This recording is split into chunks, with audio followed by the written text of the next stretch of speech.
Yo,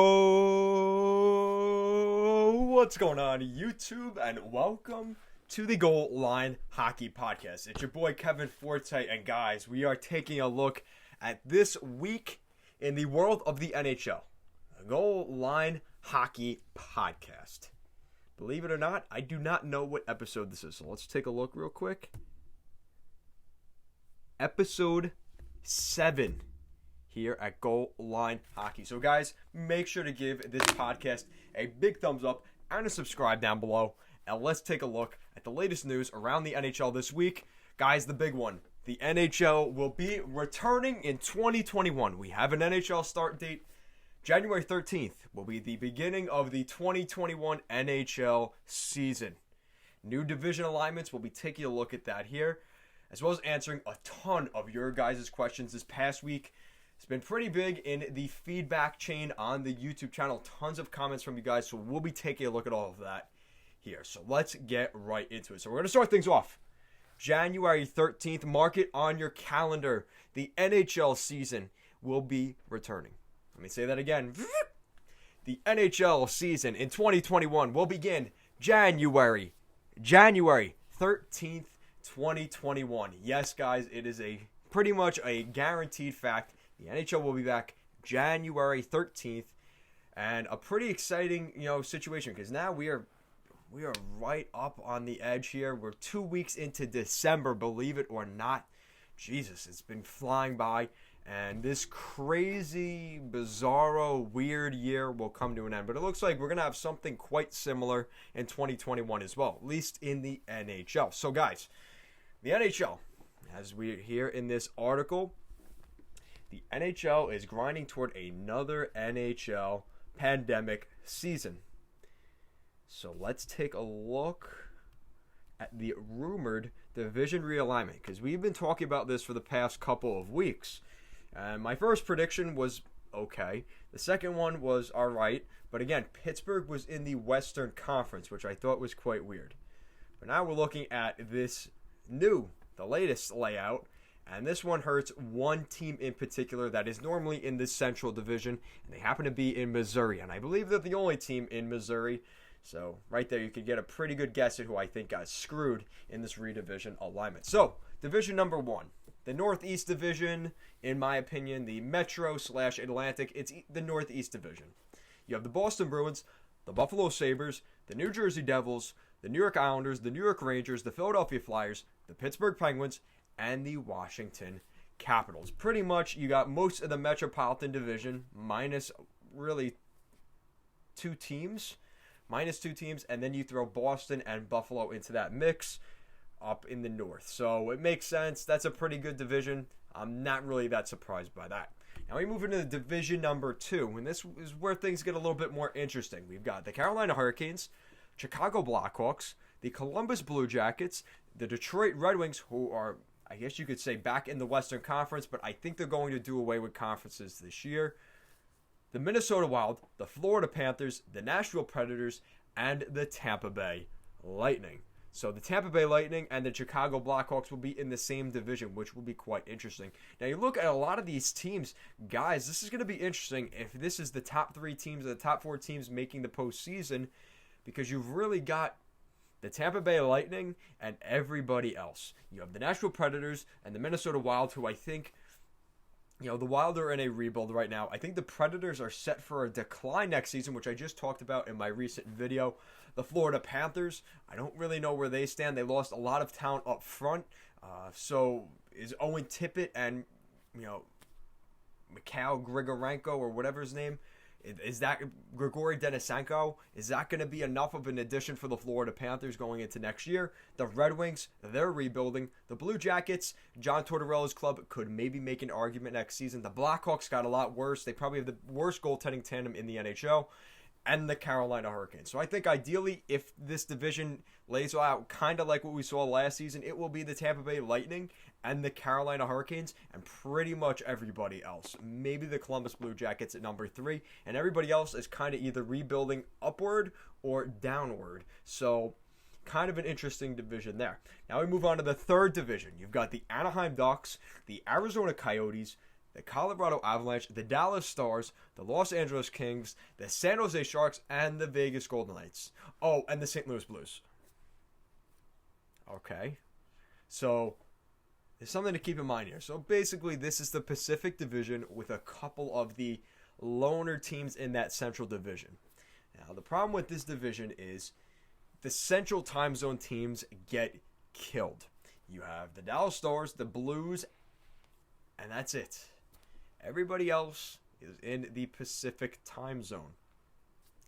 So that's going to hurt those teams. And considering the travel, if they are doing it from the home arenas, it's going to be that much more difficult for the Dallas Stars and the St. Louis Blues for any sort of road game. That is a far road trip. So likely you're going to see a scenario where they play probably 6 or 7 road games and then they stay home for 6 or 7 home games, if not even more than that. So it's going to be weird to see how the NHL does that. But that was quite a weird division, and I really think the St. Louis Blues get hurt by that because now they're not playing with teams like Chicago, Nashville, Columbus, Detroit, who would probably be a lot closer. That really hurts the St. Louis Blues. And then the All-Canada division, the Calgary Flames, Edmonton Oilers, Montreal Canadiens, Ottawa Senators, Toronto Maple Leafs, Vancouver Canucks, and the Winnipeg Jets. So, again, kind of makes things quite interesting because you're seeing teams that are normally in a Western Conference playing in the same division as Eastern Conference teams. Like I've mentioned before, I think this could be a good thing. We're going to see more matchups between Connor McDavid and the Edmonton Oilers taking on the Toronto Maple Leafs and Austin Matthews. More of Winnipeg, Patrick Laine against the first overall pick, Austin Matthews. So we're going to see more opportunities for I think the Canadian ratings are going to do pretty well. On the state side, though, things are going to be quite interesting because you're not going to see any Canada versus U.S. teams this year. And a lot of that has to do with the amount of quarantine that is required between the borders between the U.S. and Canada right now. It is set at 2 weeks. And any scenario that is not going to work in an NHL schedule, not playing hockey for 2 weeks just across the border, it makes no sense. So we are not going to see that happen. All right, so, and they mentioned here the border is closed to non-essential travel until December 21st. Let's take a look. Another thing to remember, guys, it is not the regular 82-game schedule. We're going to see 56 games next season, and they are probably going to be pretty packed. They didn't show the schedule yet, but I'm going to assume that they have to get things done before the end of June once the Olympics out in China or wherever it is out in Asia, those Olympics will be held. The NBC sports rights have to go to that before the NHL playoffs. So if the NHL playoffs are still going on at that point, the NHL loses a ton of revenue. And including not having fans in the arena, potentially that's not an issue at that point, but you never know. So that is something to keep in mind. Let's take a look. Yeah, so basically, we're going to see December 28th, non-playoff teams can start their training camp. They get a couple of days extra, another 3 days over the rest of the NHL because the rest of the NHL will be returning January 1st, 2021 for the start of the 2021 NHL season and the start of training camp for all the playoff teams last season. So you're going to see the Detroit Red Wings, Anaheim Ducks, teams like that. They will start on December 28th. The rest of the league will start on January 1st. So, with that out of the way, we have a lot of questions to get from you guys. So let's take a look at some of those questions. I appreciate the support as always, guys. It is very much appreciated. Just you guys commenting and obviously showing support for the channel and giving me feedback. First off, it creates content for me to talk about in these podcasts, and it also gives you guys an opportunity in the community here at Goal Line Hockey. It's not all about me just talking with my long hair, just talking to you guys. You guys can talk to each other in the YouTube comment section. I really appreciate that. As long as you guys are somewhat nice to each other, obviously a little bit of fun banter is okay, but keep it PG and as well as, pretty friendly, because that's what we're trying to do here at Goal Line Hockey. We're trying to create an army of hockey fans that just want to talk hockey, and that's what we're here to do. And I'm here to answer your guys' questions. So we're going to start off looking at Skier Bigfoot. And this is kind of a recent video I talked about between the Elias Pettersson and Quinn Hughes contract situation next year for the Vancouver Canucks, as they are pending restricted free agent forwards, and we took a look at that. So he mentioned, do you think that the Blues are going to be contenders in the coming years, or will they rebuild? Interesting point. Skier Bigfoot, I think that's what it is. Skier Bigfoot, I think that's what it is. But anyways, that's besides the point. I appreciate the comment, brother. So, all right. So the first thing we have to mention here is looking at the St. Louis Blues roster. Obviously, they've won a Stanley Cup in the past 5 years, but there are some questions surrounding the St. Louis Blues team. They are not the same team that they were then, specifically losing their captain, Alex Pietrangelo, who has since left the team to go to the Vegas Golden Knights and join the Vegas Fever that is going on there with the Golden Knights. So it puts them in a little bit of a tailspin. And obviously they look a lot different. They're going to be relying on a lot younger players. And quite honestly, I think goaltending is going to be a huge factor for the St. Louis Blues. As we look at their roster here, if this is ever going to load. So the top six, you have Jaden Schwartz, Braden Shen, and Robert Thomas on the first line. Second line is Zack Sanford, Ryan O'Reilly, and David Perron. Okay, that is not okay. Sammy Blais, Tyler Bozak, I was going to say something else, Oscar Sundqvist, Kyle Clifford, Ivan Barbashev, and Jordan Kyrou. Now looking at that group, I see a couple of former first-round picks. Robert Thomas, a former first-round pick. Sammy Blais, former first-round pick. Jordan Kyrou, former first-round pick. And I'm pretty sure Ivan Barbashev is also either a first or a second-round pick as well. So a lot of former draft picks coming in.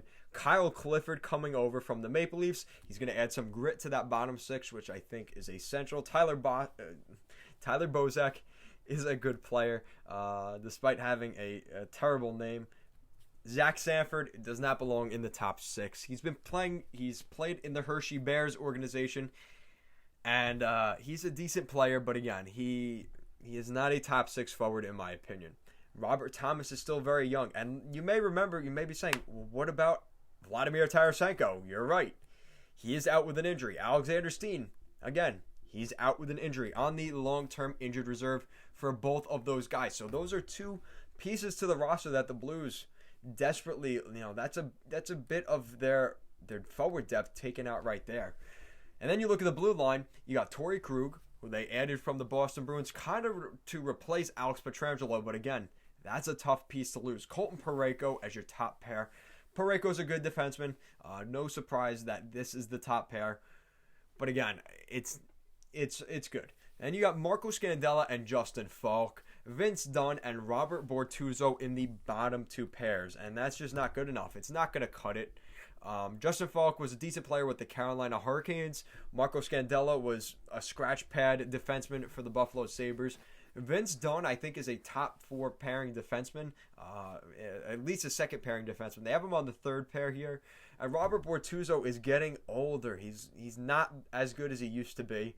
I think that could be an issue. They are also losing Jay Bomeister on the blue line. So to answer your question here, long story short, and then you're looking between the pipes, you have Binnington and Ville Husso, who they are obviously expecting a lot of out of this tandem.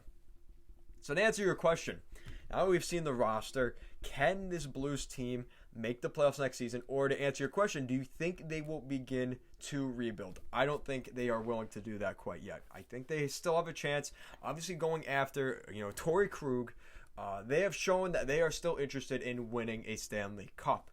How long is that window? I think it's definitely closed significantly with Alex Pietrangelo leaving the organization. Torrey Krug is a great defenseman, but guys, he is not Alex Pietrangelo. Let's just be honest with that. Let's be real. And I think most St. Louis Blues fans would agree with me on that.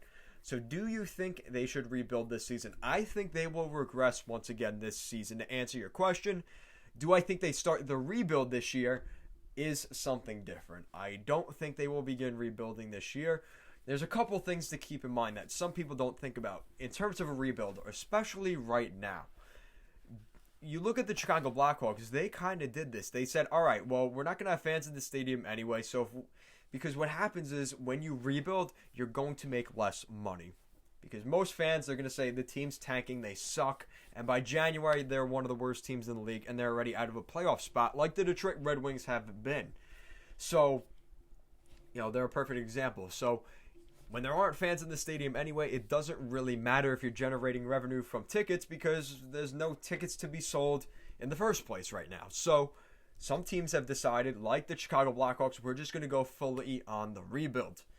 The St. Louis Blues, I don't think, are sold on doing that. I think Braden Shen and Ryan O'Reilly, one of the best top six centers, two of the best top six centers in the NHL, one of the best duos up front. And you still have Jaden Schwartz, who's going to continue to age. I think this is the final year of his contract, if I am certain. Let's take a look. So a guy like that, leaving the organization is going to take away more depth from this team. So, Jaden Schwartz and Tyler Bozak, their contracts expire this season. And then you have Ivan Barbashev, Robert Thomas. Those guys are going to be up for a contract next season. Not to mention they still have Vince Dunn, who has not signed a restricted free agent contract yet. So again, there's a lot on the table for the St. Louis Blues. Jordan Binnington's in the final year of a $4.4 million contract. Will he see another long-term deal with the Blues? Or was his Stanley Cup back a couple years ago just a blip on the radar? A lot of questions are going to be asked at the end of this Blues season. But they have to prove it this year. Can they continue? Can they go on another playoff run? Or is their window going to close? I think this is the last season of that for the St. Louis Blues. So to answer your question, I don't think they're going to rebuild this season or at the trade deadline. I think in the offseason next year, you could potentially see the St. Louis Blues, depending on where they are in the standings, make that decision. But I think it'll be in the off-season next year. So appreciate the question there. Skier Bigfoot, I appreciate the support. Okay, so we have a couple... on Samsonov, the next Andrei Vasilevsky, as I talked about, he may be the next Russian goaltending superstar in the NHL. He's with the Washington Capitals right now. He's played a couple seasons over in the KHL, came over to the AHL. Struggled in his first season in North America with the Hershey Bears, but that whole team sort of struggled that season. The head coach got fired. So now that he's come up with the Washington Capitals, he had a great season last year and kind of took away the starting job from who has now been exiled to the Vancouver Canucks, Braden Holtby, who was the starter of the Washington Capitals for a few seasons. Not to mention, he's also got a ring on his finger from that Caps organization. So, Samsonov has definitely taken that next step. And he mentioned here in the comments, I definitely see a bright future for him. Cletus Bigham. Appreciate the support. Okay, so now we have a couple of differing opinions on Alexander Romanov, the Russian defenseman who is playing with the Montreal Canadiens. He's projected to have a great season with the Habs this season, but based off of some of your comments, they're quite interesting. What about the server says LOL struggles and plays 45 games? So obviously, I guess, is that an attack? Is that a hit on him? I don't know. And then Dan Jarvis, a big one, says he's going to win the Calder. It won't be close. The KHL is a lot more defensive than the NHL. I would look at the World Juniors tournaments. He played in more than the KHL because the World Juniors is more like the NHL than the KHL is. Plus, he's a young pup. I was always a fan of Romanov. I loved the way he plays, have for a long time. So thank you, Dan Jarvis. You're saying it's a certain, I think that's a little bit much, but I do agree. I think Alexander Romanov is set to have a great career in the NHL, and I think he's going to be a great player for the Montreal Canadiens. Despite all the defensemen they've been trading away, Bergevin, don't trade this Russian defenseman again. You saw how it went with Mikhail Sergachev. Just don't. Come on. Please. The Canadiens finally have a good defenseman. Don't trade him. Traded Subban. Traded Sergachev. Don't trade Romanov, for the love of God. So, appreciate the support, Dan Jarvis, and we'll see what he does next season. All right, so somebody mentioned here, talking about Seattle. What are the expectations for the expansion Seattle Kraken? That's the video. And Chris, I don't know what that is. I don't know Roman numerals, but Chris, thank you for your comment. Let's get right into it. Great video, although I don't think you can really count on the Coyotes as tough division opponents for Seattle just because they lost Hall.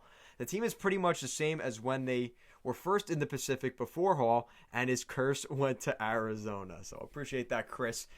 All right, so he's kind of saying that he thinks, because I am talking very, very much down on the Arizona Coyotes. I think losing Taylor Hall it's more than losing Taylor Hall. I think it was more of them last season saying, listen, as ownership, we are going to lead this team. Listen, we're going to take a chance. We're going for a guy that's probably not going to re-sign this offseason, but we have the balls to go in there and try and win a championship. We're going to pick up the top goal scorer in the free agent market. And they did exactly that. And it costed them a first-round pick, costed them a couple draft picks, a pretty big defenseman in Kyle Ball, not in terms of skill, but in overall frame, he is a big defenseman. So the Arizona Coyotes took a chance, and it didn't work out, and now they have new ownership. They have new management as John Chayka, the general manager, left the organization. So now it puts the Coyotes in limbo, in my opinion. I agree with you. I think the Coyotes are a decent team. They had a lot of injuries last season. Christian Dvorak was out for significant portions of the season. Nick Schmaltz, who they were really depending on as a center in that group, he was out significantly last season with injuries. So, and obviously the goaltending situation, they were down to their third or fourth goaltender by January. So again, this is a team that has definitely been decimated with injuries. If they can fix that end of things, I think they could be a lot better. But it's more about what have you shown me lately? And I really don't think they added anything significant in free agency. I don't think Tyler Pitlick is an upgrade over Vinny Hinostroza. And I don't know if they got better defensively. So I think that's something that hurts them as they continue to get older. I think that's just another factor that we have to keep an eye on with this Arizona Coyotes team. So I agree with you. I think they could have a good season next year if it's because of injuries. If they get injured again or these guys just aren't as good as we thought they were, then it could be another rough year for the Yotes. But I appreciate the comment, Chris. Scott Wood. This is my buddy. He's been commenting recently. I think I commented on him last week. He said, the snowman is a definite upgrade. Yes, it is. That is in my intro and outro, guys. You see little snowman dancing around. Hey, Kevin. Be interested in hearing your thoughts on the most improved teams heading into the season and who you see as taking some big steps back. As always, keep up with the great content. Thanks, Scott Wood. That is one of the better comments I've gotten recently, so I really appreciate that, brother. Let's take a look at Scott Wood's comments. So he's talking about who do you think is going to take steps forward next season. This is an easy one because I'm wearing their jersey today. Guys, the Buffalo Sabres, I think, are due for a good season next year. Jeff Skinner cannot have the season that he had last year. It was abysmal. There's no way he does as badly as he did last year. I think we're going to see the emergence of Rasmus Dahlin on the blue line. I've made videos talking about that. I think Taylor Hall going up there, playing with Jack Eichel. Maybe Jack Eichel won't be such a wuss and always complaining and this and that. This team isn't good, this and that. He's got players around him now. And I think we've seen the emergence of Victor Olofsson, who, if he didn't have an injury last year, could have been a Rookie of the Year candidate. So I think the Buffalo Sabres are in the right direction. And I think they are due this season to, at the very least, make the playoffs. The question is Linus Ullmark the starting goaltender next year? And if he's a good goaltender, I don't see why the Buffalo Sabres can't, at the very least, make the playoffs. I think we're going to see a shift in that Atlantic division. The Montreal Canadiens starting to slide up. The Boston Bruins maybe starting to slide down a little bit. The Toronto Maple Leafs, I'm still on the fence on. But again, if Montreal moves up, if Buffalo moves up, and Tampa's probably going to stay the same, does Toronto make the playoffs next year? That's just a thought to keep in mind. And let's also remember they lost a couple of players in Kasperi Kapanen, Andreas Janssen. So this could be an interesting Toronto Maple Leafs team next year. That's another team I would keep an eye on. I like to be positive, but it's more fun and more juicy when we talk about the teams that are going to regress. I think the Nashville Predators are one of those teams. I think they gave way too much money to Ryan Johansson and Matt Duchene in that top six center core, and I think it's going to hurt them this season. Goaltending, I'm not sold on UC Saros. I've given him plenty of time to show that he is the starter of the Predators. He just has not done that yet. And that blue line, as good as it looks, especially with Dante Fabro coming up, I don't know about long-term for this blue line. I don't know if they're as good as they've been over the past couple years. And I think Peter Laviolette had a lot to do with that.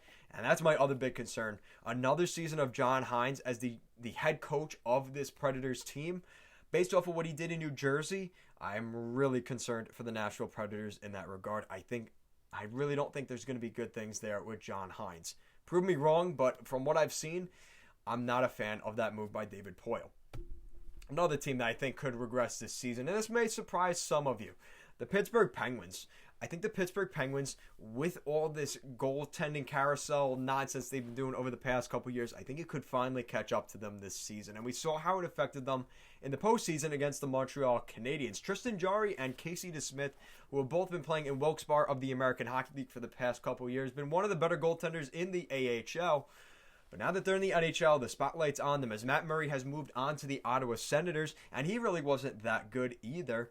I think this is the year for the Pittsburgh Penguins where we start to see them rebuild. Sorry about that. Rebuild. I think we could start to see that happen now. I think the window is still open anytime that Evgeny Malkin and Sidney Crosby are on the team.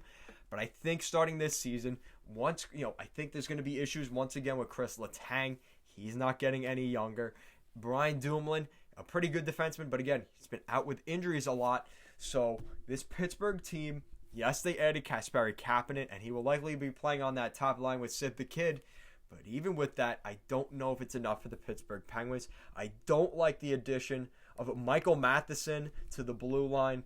I don't know how I feel about Pittsburgh, and just the amount of competition in that would be normally a metropolitan division. Even in this redivision alignment, Pittsburgh hurts from this because now you've got the Boston Bruins, who even if they regress, they're still there. You have the Buffalo Sabres, the Islanders, who I think are pretty good, the Rangers, the Flyers almost won the Metro last year, and the Washington Capitals. Is Pittsburgh better than 4 or 5 of those teams? I don't think so. So I think it's going to be a tough year for the Pittsburgh Penguins. I would not be surprised if they're hanging out with the New Jersey Devils at the end of the year at the bottom of this division, if I'm going to be completely honest. So appreciate the comment, Scott Wood. I hope that answered a little bit for you, and I appreciate the love for the Snowman, because the Snowman, guys, needs some love, and he looks pretty fucking amazing. So appreciate that, Scott Wood. Let's take a look. So Sauce mentioned on one of my old videos. This video is freaking killing. Basically, I talked about potential NHL expansion and relocation cities. And Sauce mentioned, I think now the only way Houston will get a team is if the Coyotes relocate. Don't listen to that, Arizona Coyotes fans. But listen, they just changed the management. They just changed the ownership. There's a lot going on in Arizona once again. And I think they're trying to get the deal done to build a new arena down there. The Arizona State Sun Devils have a new building down there, and they can't build an NHL building? Come on, guys. That's on ownership. That's on management. They have to get something done. It's ridiculous. The fact that we're still talking about this, get out of here, guys. Come on. The Coyotes belong in Arizona, but the only way they get rid of them is if it's, self-deprecating wounds. Okay, so Spence King, I did a power rankings, and he said, and Spence King says, I'm a Caps probably fan, and I agree that Rutherford has been a bad GM, but 25 is way too low. Probably should be more like 16 to 18. You're going to be competitive with Crosby and Malkin, even if I do think Crosby is slightly overrated. All right, so he's giving a little bit of love to Pittsburgh, and that goes off of what I just mentioned with the Penguins. I think this is the year that Pittsburgh goes down a little bit. And again, he does mention that there's going to be an opportunity because of getting Malkin and Sidney Crosby, but who knows how long they're going to be in the lineup next year, because let's remember last season they were both out at different points in the season with injuries. So if that becomes a new theme for the Penguins with one of or both of Malkin and Crosby out, that just hurts them even more. Now, it actually helps them more when Crosby's not out there because Malkin seems to pick up his pace. It's been statistically proven when Crosby is not in the lineup, Malkin scores more. But even with that, as Malkin continues to get older, into his mid-30s, he's an old man, guys, in today's NHL. So we'll see how that goes. But I appreciate that. You're showing a little bit of love to your arch rival. What's that saying? You keep your friends close, you keep your enemies closer. So Appreciate that, Spence King. Brad Marsh commented on my Kings video as they are building a new era there in LA. He says, as a Kings fan, this potential 2020-2021 lineup is still a bottom of the standings lineup. All the vets are a year older, slower, and the youth is not ready to have a huge impact. I expect a 24 to 28th finish in the overall standings. Yeah, I agree with that. I completely agree with that. And I wouldn't be surprised if they're 31, if I'm going to be completely honest with you. You may not want to hear that, but and maybe you do, because then that means you maybe get one of those top draft picks in the NHL draft, possibly Owen Power, who looks like a powerhouse up in Michigan with the Michigan Wolverines right now, up there in Ann Arbor. So we'll see how it goes, but I think that's something to keep an eye on. I think the LA Kings are going to regress this season. I don't know how I feel about Jonathan Quick, another year older. Cal Peterson, is he a starting goaltender? We're going to find out all those things this year with the LA Kings. Moving on. Now this is a heck of a comment. Timothy Frith.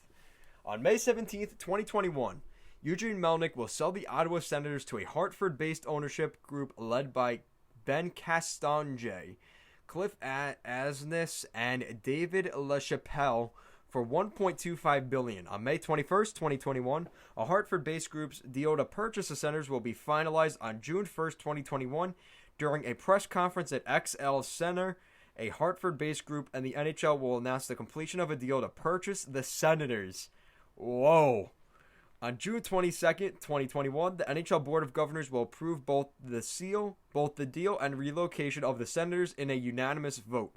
In 2021-2022 NHL season, the same as the debut of the expansion Seattle Kraken, the Senators will move to Hartford after 29 years in Ottawa to become the revived Hartford Whalers and begin play at XL Center. On May 16, 2022, Alex Marullo and Andrew Barraway will sell the Arizona Coyotes to a Houston-based ownership group led by Rockets owner Tillman Fertitta and Astros owner Jim Crane for $1.5 billion.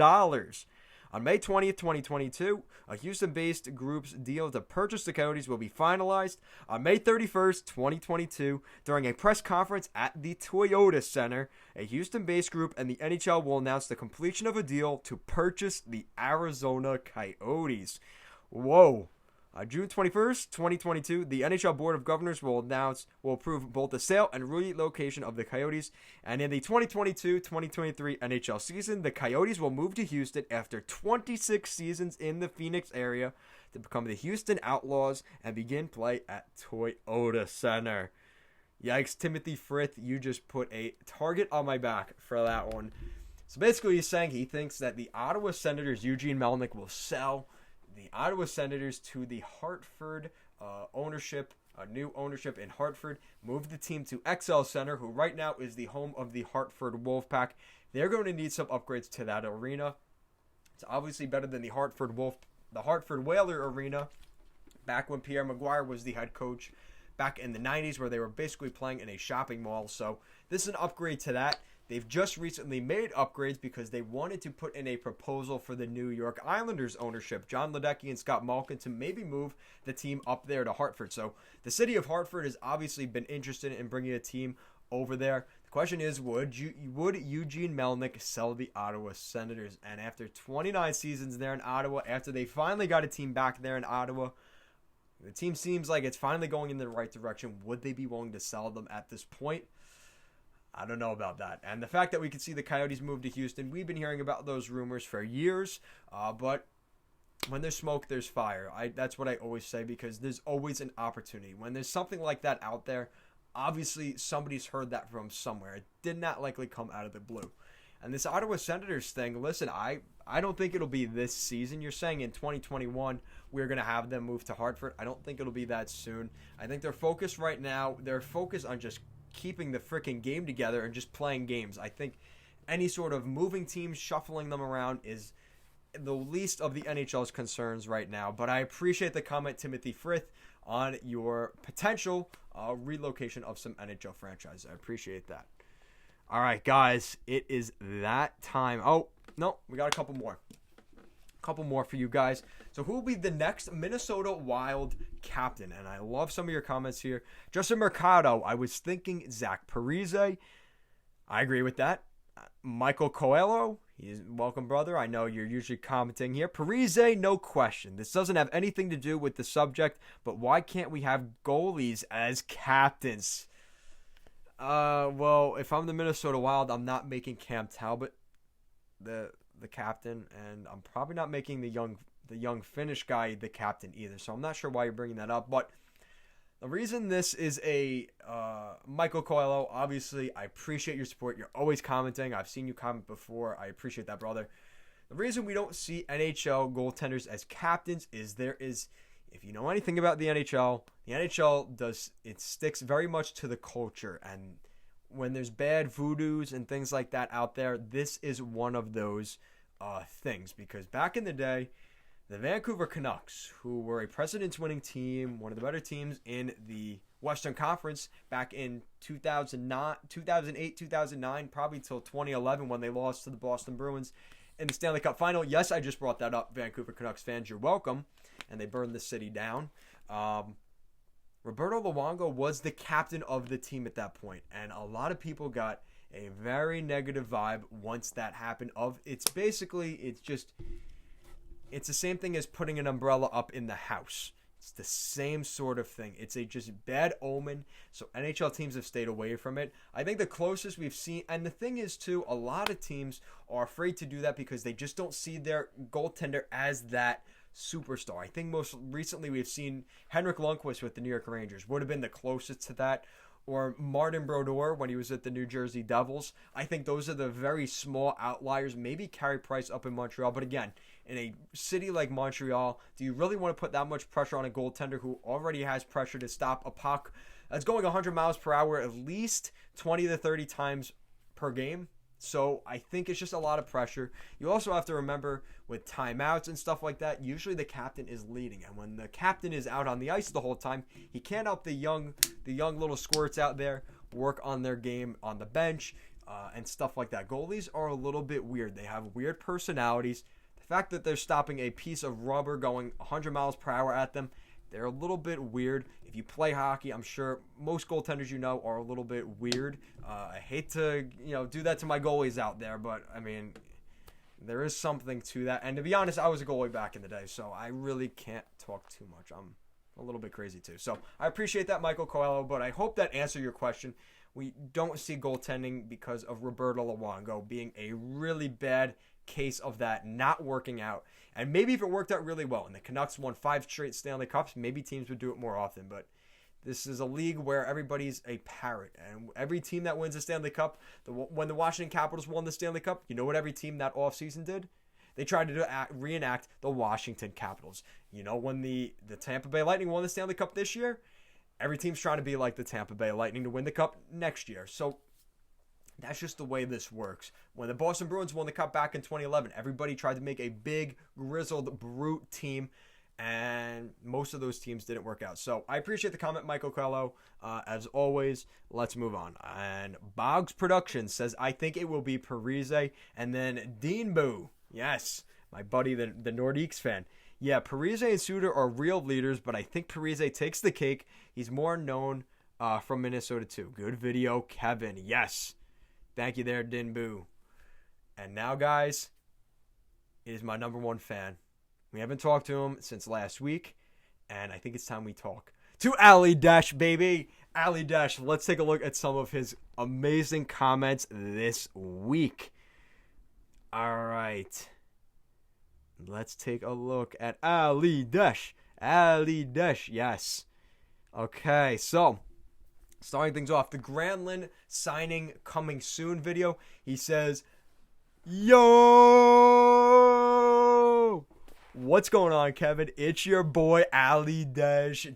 Yes. Yes, man. I freaking love it. Ali Dash.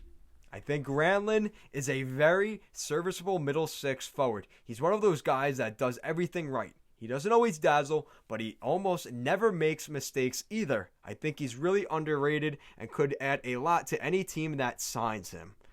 Yeah, I think that's a good point. I think right now a lot of people think he's going to go probably back to the Nashville Predators, who I think they could really use that forward group.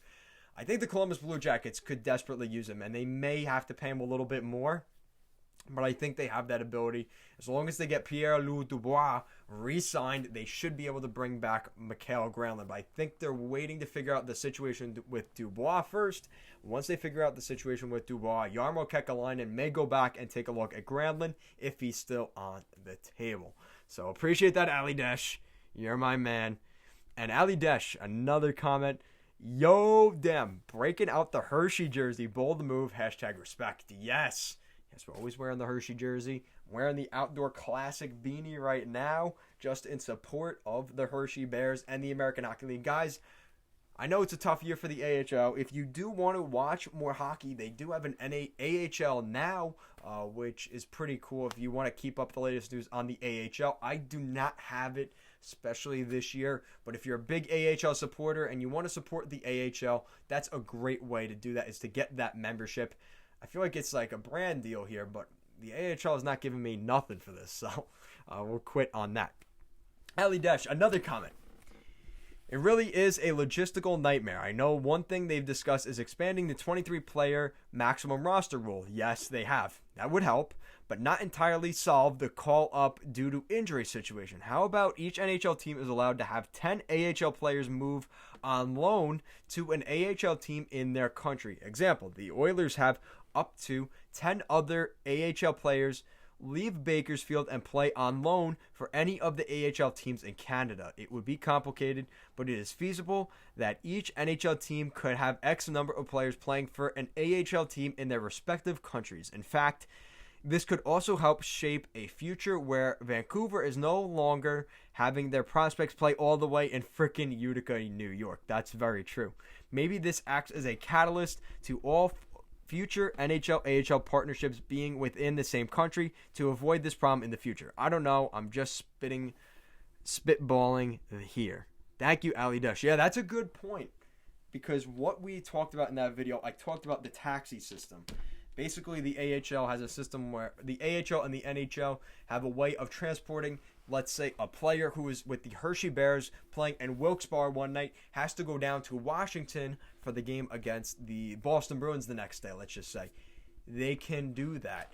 Instead of the players who usually they call up 2 or 3 guys at a time, so that way they can all come down together and drive together. So that's something to keep in mind. I think that would be interesting, though, to have all the teams in the same country.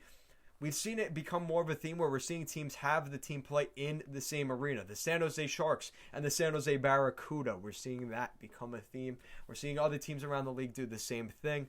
I think in the Northeast, though, the blood of the AHL stands really strong, specifically in a place like Syracuse, where they have that Memorial Coliseum, which I believe is where they made that.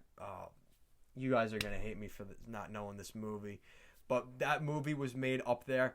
Obviously, a lot of significance up there. The Hershey Bears, the oldest American Hockey League team.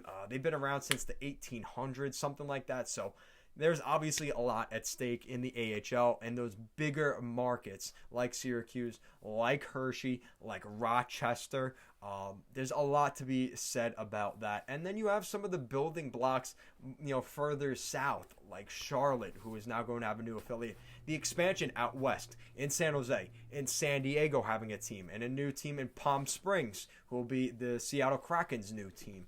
Obviously having the Henderson Knights right down the road from the Vegas Golden Knights. So this is going to be a pretty exciting situation as the AHL continues to expand. I think the Canucks should put a team out there in Western Canada, whether it's Saskatchewan, Regina, whether that's Burnaby, wherever you want to put it. They do have to put a team closer to Vancouver. And in Utica, New York, that is the opposite side of the continent. I don't really understand that. But that's another one. Utica has a lot of history in the AHL too. So I appreciate that. Ali Desh, you are the man. You are my number one fan right now. But I got a couple of other guys. Obviously hearing from Scott Wood. He's been a big supporter. Matt Coelho, NP22. All you guys have been commenting. I do see that. And I do appreciate that. Guys, I try and answer your comments. But you guys are so good. You guys are commenting like 3 or 4 times, 5, 6 times a day. It's a lot for me to keep up with, but I will definitely work on that. That is my New Year's resolution, is to work on answering your comments a little bit quicker and a little bit faster to create that feedback and that connection between me and you guys. So I appreciate that as always, guys. That is the end of the Goal Line Hockey Podcast. We have put up a touchdown already with this podcast, as this is the 7th episode. The NHL is returning January 13th, 2021. A lot of news around the division realignment. We took a look at all of that, and obviously the reverse retro Buffalo Sabres is here. So thank you guys for watching. Make sure to give this podcast a thumbs up and a subscribe down below. Make sure to check out our Instagram and Twitter handles at goalline_hockey. Thank you so much for watching, and have a great day.